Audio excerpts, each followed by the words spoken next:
नमस्कार दोस्तों, आप सभी का स्वागत है आपके अपने YouTube चैनल AP91 पर। जी हाँ दोस्तों, 8वें वेतन आयोग की घोषणा के बाद एक महत्वपूर्ण रूप से हाउसिंग रेंट अलाउंस और फिटमेंट फैक्टर पे बहुत सारी चर्चाएं किए जा रही हैं।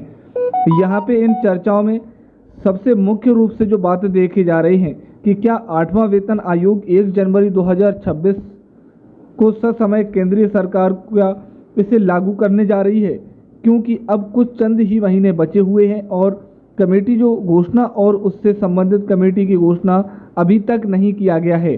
तो क्या आने वाले समय में कमेटी की घोषणा के बाद क्या लगभग 15 से 18 महीने क्या 8वें वेतन आयोग को लागू होने में लग जाएंगे? तो इन सभी बातों पे चर्चा करेंगे। साथ ही साथ चर्चा करेंगे जो आप स्क्रीन पर देख रहे होंगे कि क्लासिफिकेशन ऑफ इंडियन सिटीज, क्योंकि क्लासिफिकेशन ऑफ इंडियन सिटीज उन लोगों के लिए काफ़ी महत्वपूर्ण रूप से समझना है कि जो एक्स कैटेगरी, वाई कैटेगरी और जेड कैटेगरी के शहर में केंद्रीय कर्मचारी के तौर पर कार्य करते हैं। इसी के तर्ज पर राज्य भी 8वां वेतन आयोग अपने एम्प्लॉय को जब लागू करता है तो वह भी शहरों की कैटेगरी अलग अलग निर्धारित किए जाते हैं। तो चलिए यहाँ पे इस फैक्टर को समझेंगे और समझेंगे कि कैसे 6th पे कमीशन में एचआरए का प्रतिशत और 7th पे कमीशन में एचआरए का प्रतिशत और कहीं 8th पे कमीशन में फिटमेंट फैक्टर को बढ़ने के बाद कहीं एचआरए का प्रतिशत कम ना कर दिया जाए। तो इन सभी बातों पे चर्चा करेंगे। अगर आप चैनल से नए जुड़े हैं तो चैनल को सब्सक्राइब करिए, बेल आइकन को दबा दीजिएगा ज़रूर। अच्छा लगे तो वीडियो को लाइक और शेयर करिए और सुझाव को कमेंट बॉक्स में बताइए। सबसे पहले यहाँ पे आप देखिएगा, जो अभी आप देख रहे हैं भारत का मैप, साथ ही मैं आपको बताऊंगा, आपने पता भी होगा 3 कैटेगरी में शहर बांटे गए हैं अपने भारत में। पॉपुलेशन के आधार पर 50 लाख से अधिक जनसंख्या वाले जो शहर होंगे वह एक्स कैटेगरी में आएंगे। ठीक इसी तरीके से 5 लाख से अधिक जनसंख्या वाले शहर होंगे वह वाई कैटेगरी में आएंगे और 5 लाख से कम संख्या वाले शहर हैं वह जेड कैटेगरी में आएंगे। अब इन शहरों का रहन सहन, इन शहरों के हाउसिंग रेंट अलग अलग तय किए जाते हैं।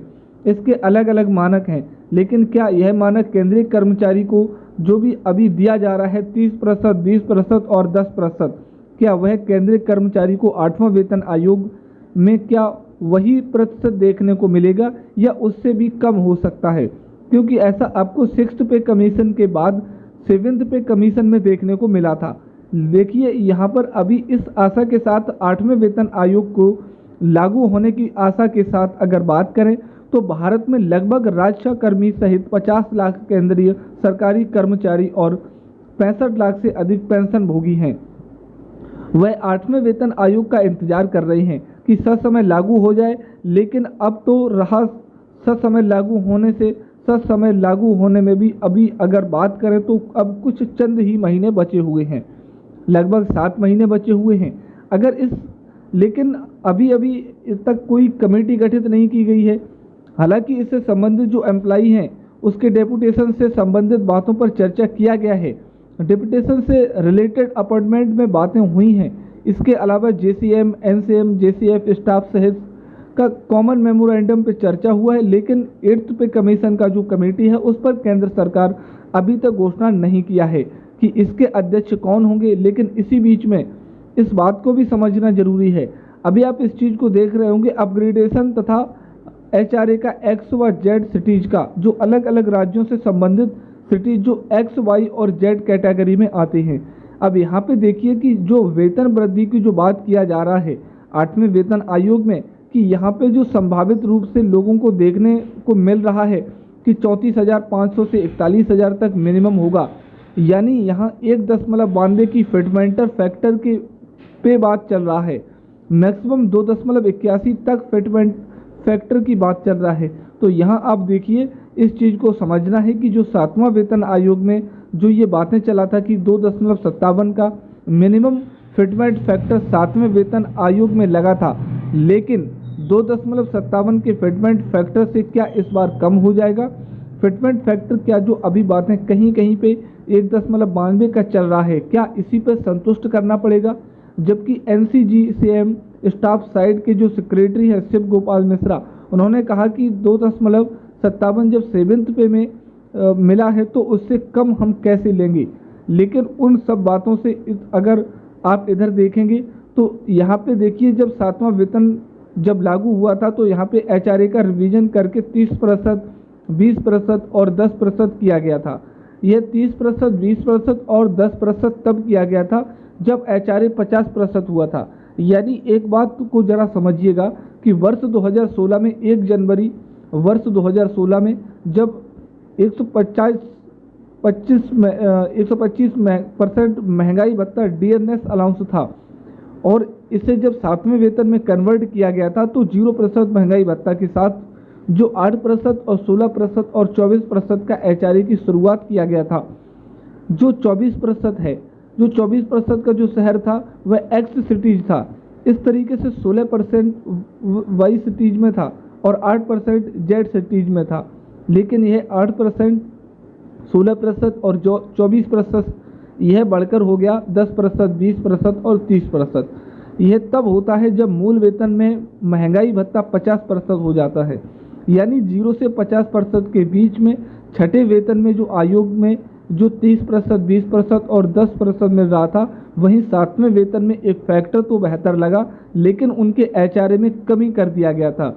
और यह HRA की कमी आप देख सकते हैं कि जनवरी 2024 तक इसका देखने को मिला था। 8 सालों में मात्र 50% ही महंगाई भत्ता की बढ़ोतरी हुआ, तो 8 सालों के बाद जाकर HRA का रिवीजन हो पाया था। इस वीडियो का संदर्भ हम इसलिए करेंगे क्योंकि कुछ महत्वपूर्ण बातों को लाइट में आना काफ़ी ज़्यादा ज़रूरी है, ताकि ज़्यादा से ज़्यादा लोगों तक ये सारे बात भेज जा सकें कि कैसे वेतन आयोग बढ़ने के बाद भी HRA का रिवीजन होने में काफ़ी टाइम लग गया था। अब यहाँ पर इस चीज़ को ज़रा समझिए कि 8वां वेतन आयोग में HROं की दरों को जो बदलाव तो छठे वेतन आयोग में HRA 30% एक्स शहर को था, 20% वाई शहर का और 10% जेड शहर का था। HRA का दर जो है वह कहाँ पे मायने रखता है, वह मूल वेतन से मायने रखता है। जब मूल वेतन पे जो आपका दर निर्धारित होता है उसी के आधार पे जो कैलकुलेशन किया जाता है 7वें वेतन आयोग में 24%, 16% और 8% रखा गया था। जो यह आप देख सकते हैं या स्क्रीन पे भी 7वें वेतन में तो यहाँ पे फिटमेंट फैक्टर तो लगा, लेकिन यहाँ पे HRA के दरों को एक बेहतर टाइम तक रोका गया था। अब यहाँ पे अगर कैलकुलेशन देखिए कि अगर आपका 7वां वेतन आयोग में ये साथी मासिक वेतन जो है इसमें 1.92 का फिटमेंट फैक्टर लगता है, तो उस कंडीशन में आपका मूल वेतन हो जाएगा 57,600। अगर इस 57,600 पर अगर DES जो लगेगा उस कंडीशन में HRA का दर अभी के आधार पर क्या है, आपके अगर 7वें वेतन आयोग में जो देखे थे 8% से बढ़कर जो 10% हुआ था, और यहाँ पे जो आप देख रहे हैं कि 16% था जो बढ़कर अब 20% हुआ, और यहाँ पे जो आपका 24% था जो बढ़कर 30% हुआ, तब 0 कर दिया जाएगा DA। तब यहाँ पर यह देखना है कि अगली HRA की शुरुआत क्या 7वें वेतन आयोग के 8%, 16 या 24% के आधार पर होगा या 10, 20, 30% के आधार पे तो अगर 10% यानी आपका जो जेड शहर है यानी यहाँ पे लगभग 57,600 आपका HRA बन सकता है। अब वीडियो कैसा लगा है आप कमेंट बॉक्स में बताइए, और कोई आपका डाउट है वो भी कमेंट बॉक्स में बताइए, उस पर वीडियो जल्द ही लेकर के आएंगे। तब तक के लिए thank you, all the best.